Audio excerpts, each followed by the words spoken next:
Salam, hər vaxtınız xeyir. Transact SQL sıfırdan mükəmmələ doğru video təliminin birinci modulunun 4-cü dərsinə başlayırıq. Bu dərsdə biz artıq praktiki işlə məşğul olacağıq. Kodları yazmaq üçün işçi lövhəsi hazırlayacağıq. Microsoft SQL Server Management Studio proqram təminatını quraşdıracağıq.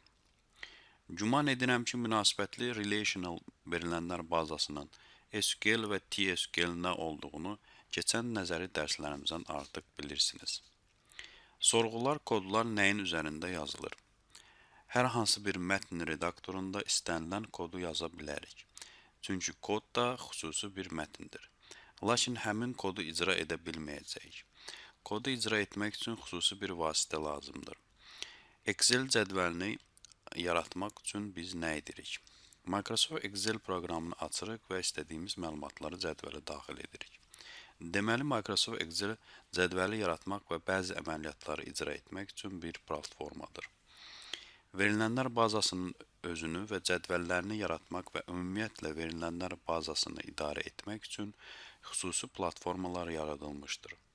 Həmin platformalar verilənlər bazalarını idarə etmə sistemi adlandırılır. TSQL sorğu dili ilə işləmək üçün Microsoft SQL Server verilənlər bazası idarə etmə sistemi yaradılmışdır. Qeyd etmək lazımdır ki, Microsoft SQL Server həm pullu, həm də pulsuz versiyası mövcuddur.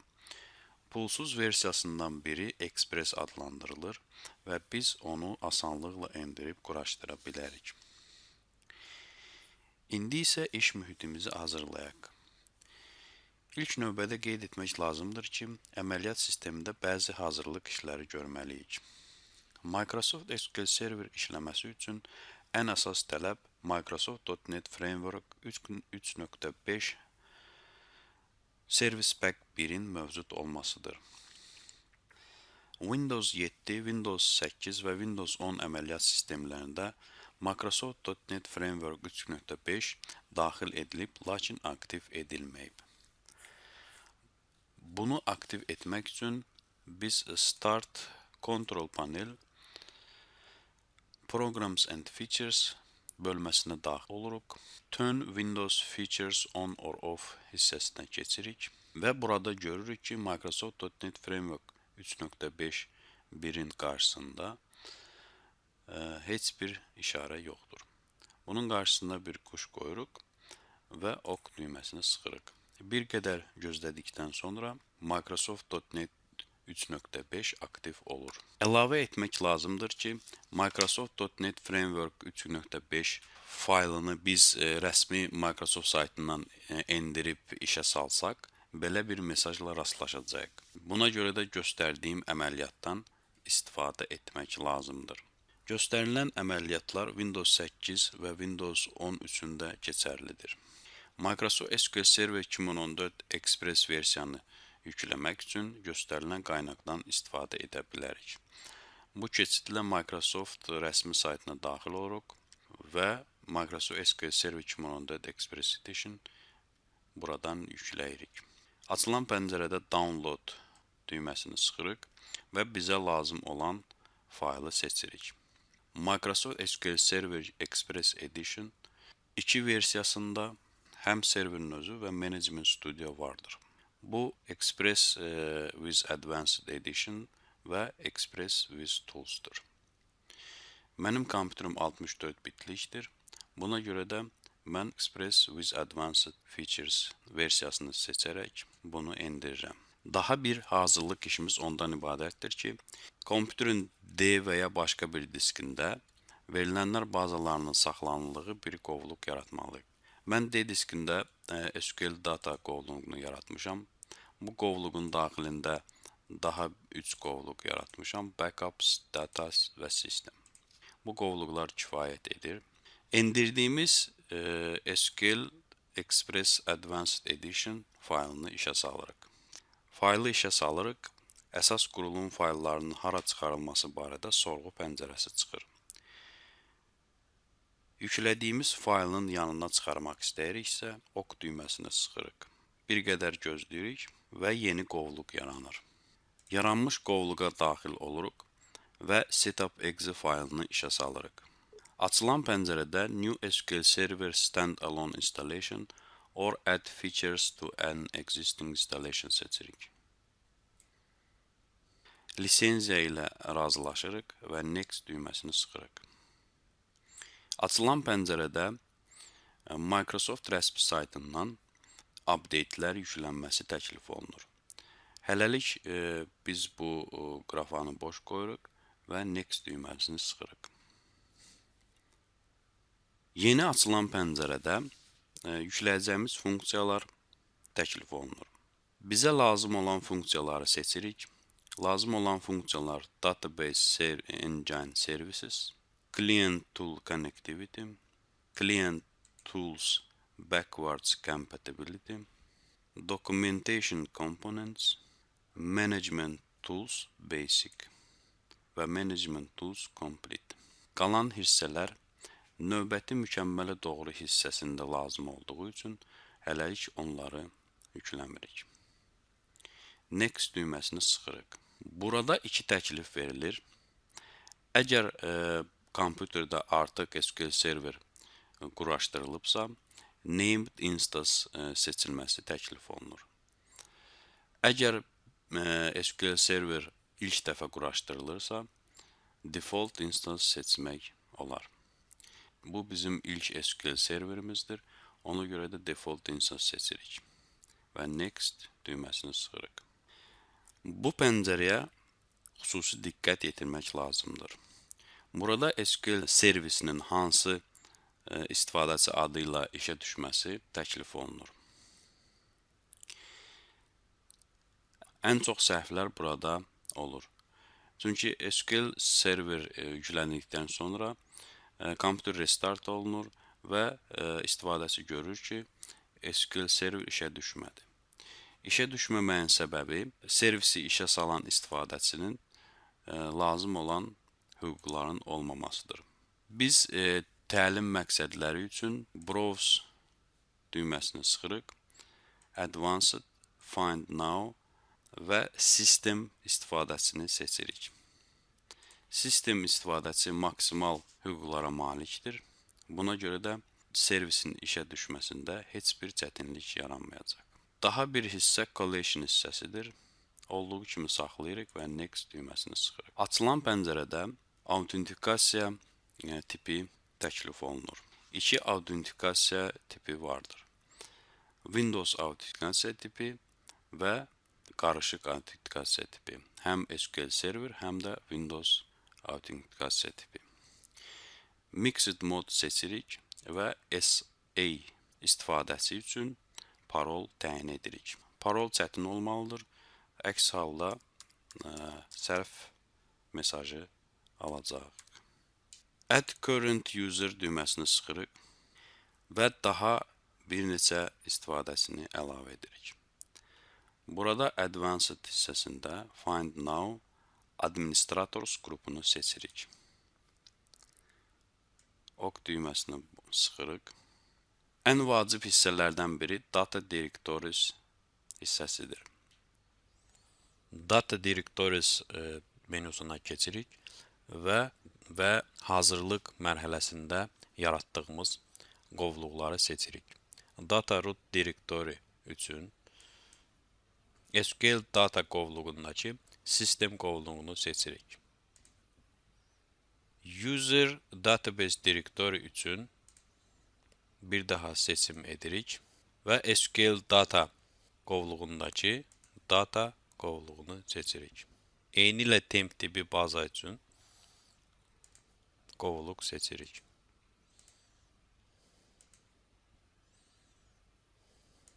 Backup Directory üçün yaratdığımız Backups papkasını seçirik.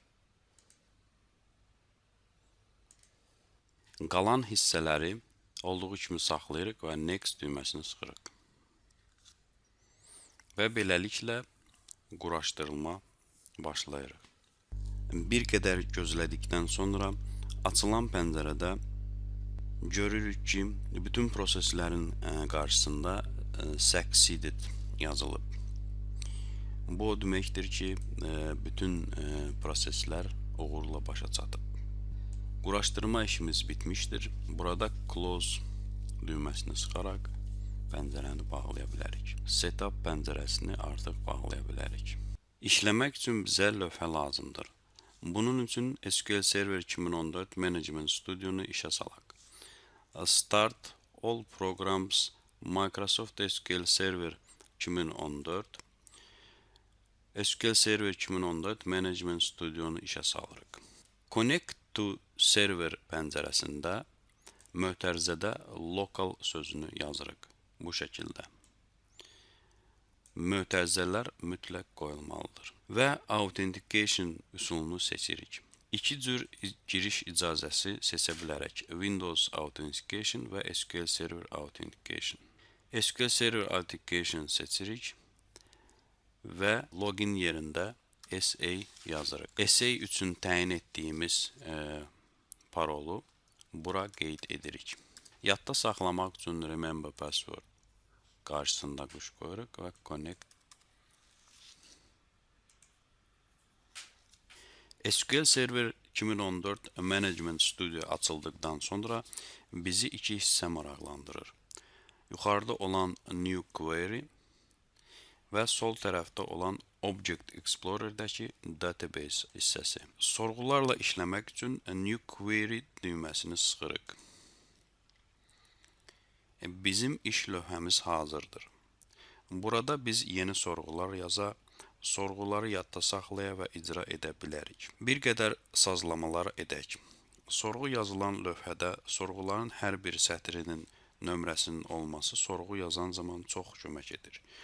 Bu nömrələri aktiv etmək üçün Tools Options menüsünə keçirik. Açılan pəncərədə sol tərəfdə Text Editor alt menünü seçirik. All Language seçirik. Sağ tərəfdəki Display başlığı altında Line Numbers qarşısında quşu qoyuruq və OK sıxırıq. Beləliklə yazdığımız sətirlərin hər birisi nömrələnir. Məsələn, bir sorğu yazaq.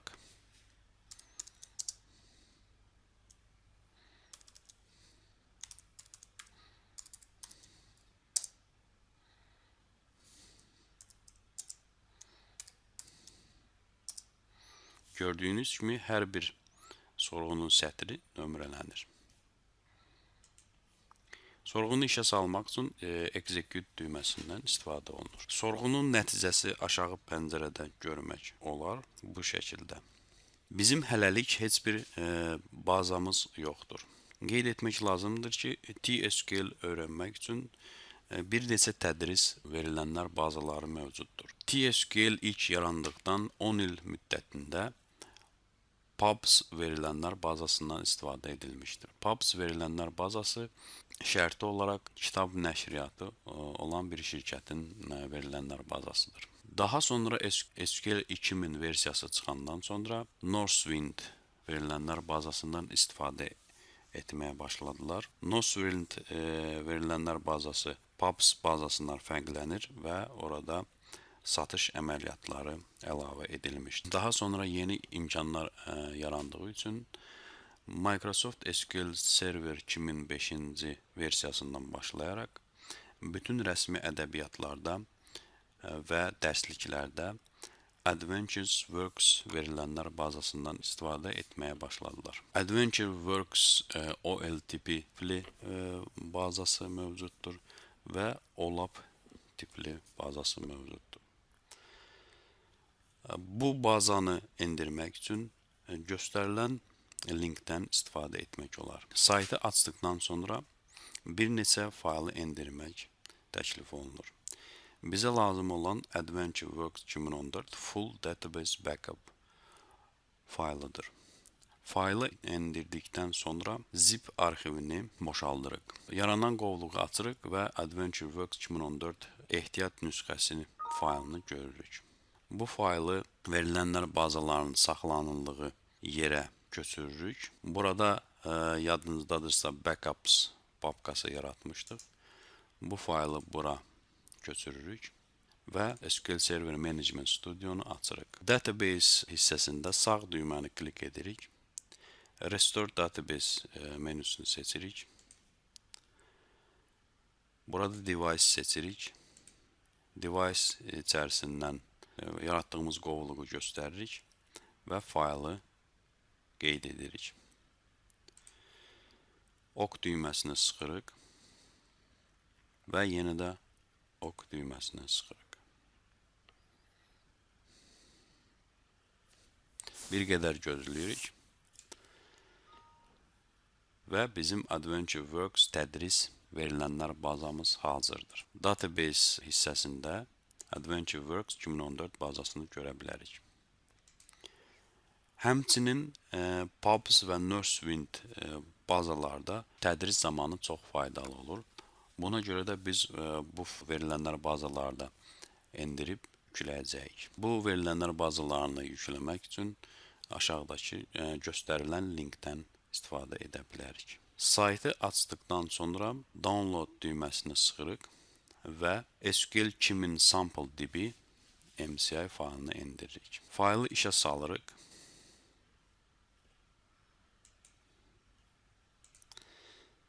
Lisenziyalar razılaşırıq, Next düyməsini sıxırıq və yenə də Next düyməsini sıxırıq. Çox sadə. Bir qədər gözləyirik, Close düyməsini sıxırıq və daha sonra kompüter C diskinə keçirik. Burada yaranmış SQL Server 2000 Sample Database qovluğuna keçirik. Pubs bazasını yaratmaq üçün göstərilən skripti işə salırıq və Execute düyməsini sıxırıq. Səhv mesajı çıxır. Narahat olmayın, biz indi bu səhvi düzəldəcəyik. Göstərilən Stored Procedure artıq yeni SQL 2014 versiyasında mövcud deyil. Buna görə də biz bu Stored Procedure-ı istisna etməliyik kodda. Ctrl F düyməsini sıxırıq və SP DP Option harda istifadə olunursa onu tapırıq. Bunun qarşısına 2 xətt qoyuruq və bununla da bu proseduru istisna edirik. Yenidən kodu işə salırıq və artıq görürük ki, hər şey normal bitmişdir. Database hissəsində refresh vururuq və Pubs bazamızı görürük. Eyni ilə Northwind bazanı yükləmək olar. Execute sıxırıq və səhv mesajı alırıq. Səhvi düzəltmək üçün SP DP Option seçirik və onu kopyalarıq. Kodda Ctrl F vuraraq SP DP Option harda istifadə olunursa tapırıq və qarşısında 2 xətt qoyuruq.